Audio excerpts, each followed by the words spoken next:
ತಪ್ಪು ಸರ್ ಅದು. ಇಲ್ಲಿ 800ರಿಂದ 900 ವರ್ಷ ಇತಿಹಾಸ ಇರೋಂಥ ಆಲದ ಮರಗಳಿವೆ. ಅದ್ರ ಜೊತೆಗೆ ನಾವೆಲ್ಲರೂ ಸೇರಿ ಒಂದು 500ಕ್ಕಿಂತ ಹೆಚ್ಚು ಗಿಡಗಳು ನೆಟ್ಟು ಮರಗಳು ಮಾಡಿದ್ದೀವಿ. ಇವನು ರೈಲ್ವೆ ಹಳಿ ಹಾಕೊಂಡು ಹೋಗೋದು ನಾವು ಅಬ್ಜೆಕ್ಷನ್ ಮಾಡ್ತಿಲ್ಲ. ರೈತರು ಹಾಳಾಗ್ತಾರೆ ಮತ್ತು ನಾವು ಹಾಳಾಗ್ತೀವಿ, ಪರಿಸರ ಹಾಳಾಗುತ್ತೆ. ಇದಕ್ಕಿಂತ ಮುಂಚೆ ಬೆಟ್ಟಾಲ್ಸರ ಒಂದು ಮೆಟ್ರೋ ಮಾಡಿದ್ರು, ಯಾವನ ಬೋಳಿ ಮಗ ಓಡಾಡ್ತಾವನೇ ಭೂಮಿ ನಾವು ಕಳ್ಕೊಂಡು. ಈ ರೈಲ್ವೆ ಟ್ರ್ಯಾಕ್ ಆದರೂ ನೆಕ್ಸ್ಟ್ ನಮ್ಗೆ ಅದೇ ಆಗೋದು. ಅಕ್ಕಪಕ್ಕದ ನಾವು ಉಳಿಯೋಕ್ಕಲ್ಲ, ಪರಿಸರ ಉಳಿಯೋಲ್ಲ.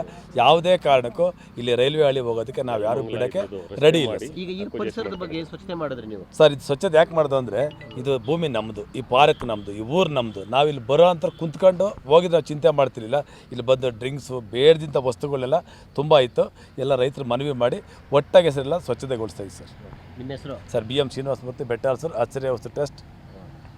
ನಿಮ್ಮದೇ ಸರ್? ನೀವು ಸ್ವಲ್ಪ ಮುಂದೆ. ರೈಲ್ವೆ ವಿಚಾರವಾಗಿ ಮಾತಾಡಬೇಕು ಅಂತಂದರೆ, ನಾವು ಸೋಮಣ್ಣವರು, MP ಸಾಹೇಬರು ಕೋಲಾರ ಮತ್ತು ಇಂಡಸ್ಟ್ರಿಯಲ್ ಮಿನಿಸ್ಟ್ರು ಕುಮಾರಣ್ಣವರು ಅವ್ರ ಹತ್ರ ಎಲ್ಲ ಮನವಿ ಸಲ್ಲಿಸಿದ್ದೀವಿ.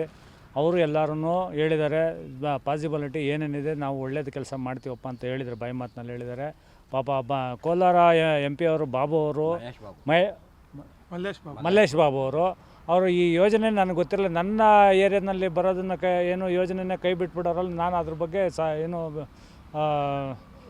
ಸದನದಲ್ಲಿ ಗಮನ ತಂದು ನಾನು ನನ್ನ ಕ್ಷೇತ್ರದಲ್ಲಿ ಆ ಕೆಲಸ ಮಾಡಿಸ್ಕೊಂತೀನಿ ಅಂತ ಹೇಳಿ ಸತ್ಯಸಾಯಿಯಿಂದ ಇದಕ್ಕೆ ಬರೋದು, ಯಾವುದು ಚಿಕ್ಕಬಳ್ಳಾಪುರ ಬರೋದು. ಅಲ್ಲಿ ಸುಮಾರು 6-7 ತಾಲೂಕುಗಳು ಬರ್ತವೆ, 8-10 ದೊಡ್ಡ ಸಿಟಿಗಳು ಬರ್ತವೆ. ಅವ್ರಿಗೆಲ್ಲ ಅನುಕೂಲ ಆಗೋಂಥದ್ದು ಇದು ಲೈನ್. ಅದು ನಮಗೆ ಬೇಕಾಗಿರೋದು. ನಿಮಗೆ ಯಾಕೆ ಬೇಕಾಗಿತ್ತು? ನಿಮಗೇನಲ್ಲಿ ಅಲ್ಲಿ ವಿರೋಧ ಐತೆ, ನಾವೇ ಮಾಡಿಕೊಡೋಕ್ಕೆ ಜಾಗ ಕೊಡ್ತೀವಿ, ಅದನ್ನು ಮಾಡಿ ಅಂತ ಅವರು ಸಾಹೇಬ್ರು ಹೇಳಿದ್ದಾರೆ. ಇವನ್ ನಮ್ಗೆ ಆಲ್ರೆಡಿ ಯಲಹಂಕ ಟು ಬೆಟ್ಟಾಲ್ಸೂರು ಚಿಕ್ಕಬಳ್ಳಾಪುರ ಹೋಗೋದು ಆಲ್ರೆಡಿ ಟ್ರ್ಯಾಕ್ ಇದೆ. ನಮಗೇನು ಇದು ಹೊಸ್ದಾಗಿ ಏನು ರಾಜನಗುಂಟೆ ಇದೇನು ಕನೆಕ್ಷನ್ ಮಾಡಬೇಕಾಗಿಲ್ಲ. ಇದೊಂದು ಅವೈಜ್ಞಾನಿಕವಾದ ಒಂದು ಲೈನು. ಇಲ್ಲಿ ಎಲ್ಲ ರೈತರುಗಳು ಭಾರಿ ವಿರೋಧ ವ್ಯಕ್ತಪಡಿಸೋರೆ. ಅದರಿಂದ ದಯವಿಟ್ಟು ಇದನ್ನು ಕ್ಯಾನ್ಸಲ್ ಮಾಡಲೇಬೇಕು. ಇನ್ನೊಂದು ಏನಂದರೆ, ಗೋರಿಬಿದನೂರಿಂದ ಚಿಕ್ಕಬಳ್ಳಾಪುರಕ್ಕೆ ಹೋಗೋದು ಅದೊಂದು ಲೈನು ಬ್ಯಾಲೆನ್ಸ್ ಇದೆ. ಅದನ್ನು ಫಸ್ಟ್ ಅವನ್ನೆಲ್ಲ ಕೆಲಸ ಮಾಡಲಿ. ಅಲ್ಲೇನಾದರೂ ತೊಂದರೆಗಳೇನ ಆದಾಗ ಬೇಕಾದರೆ ಯೋಚನೆ ಬೇರೆ ಮಾಡ್ಬೋದು. ಅದನ್ನು ಬಿಟ್ಟು ಇಲ್ಲೇ ಮಾಡಬೇಕು ಅಂತ ಅಂದ್ಬಿಟ್ಟು ಹೊಸ ಉದ್ದೇಶ ಇಟ್ಕೊಂಡು ಇಲ್ಲಿ ಮಾಡ್ತಾಯಿದ್ದಾರೆ. ನಮ್ಮ ರೈತರುಗಳು ತುಂಬ ತೊಂದರೆ ಆಗಿದೆ.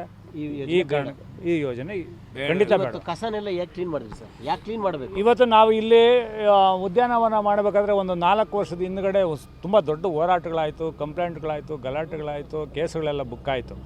ಇದೊಂದು ಯಾರೋ ಬೇರೆ ಒಂದು ವ್ಯಕ್ತಿ, ಖಾಸಗಿ ವ್ಯಕ್ತಿ ಇದನ್ನು ಕಬಳಿಕೆ ಮಾಡಿದ್ರು. ಅದನ್ನು ಬಿಡಿಸ್ಕೊಂಡು ನಾವು ಸರ್ಕಾರಿ ಉದ್ಯಾನವನ ಮಾಡಿಸಿದ್ವಿ.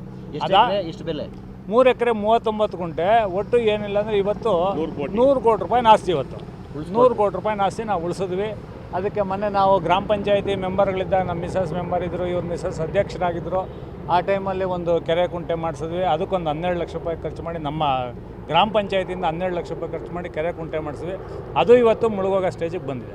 ಇಲ್ಲೇನಾಗಿದೆ ಅಂದರೆ, ದೊಡ್ಡ ಸ್ಕೂಲ್ಗಳು, ಕಾಲೇಜುಗಳು, ಇನ್ನೊಂದು ಮತ್ತೊಂದು ಎಲ್ಲ ಬಂದರೆ, ಇಲ್ಲಿ ಮರಗಳ ಕೆಳಗಡೆ ಏನು ಮಾಡ್ತಾರೆ ಅಂದರೆ, ಅವ್ರು ಬಂದು ಟೈಮ್ ಪಾಸಿಗೆ ಬರ್ತಾರೆ, ಕಾರ್ಗಳು ಹಾಕ್ಬಿಟ್ಟು ಕುಡಿದು ಇನ್ನೊಂದು ಮತ್ತೊಂದು ಎಲ್ಲ ಮಾಡಿ ಅವ್ರು ಮಾತ್ರ ಬಿಟ್ಟು ಹೋಗ್ತಾರೆ. ನೋಡಿ, ಇಷ್ಟೊಂದು ಕಸ ಇವತ್ತು ತುಂಬಿದೆ.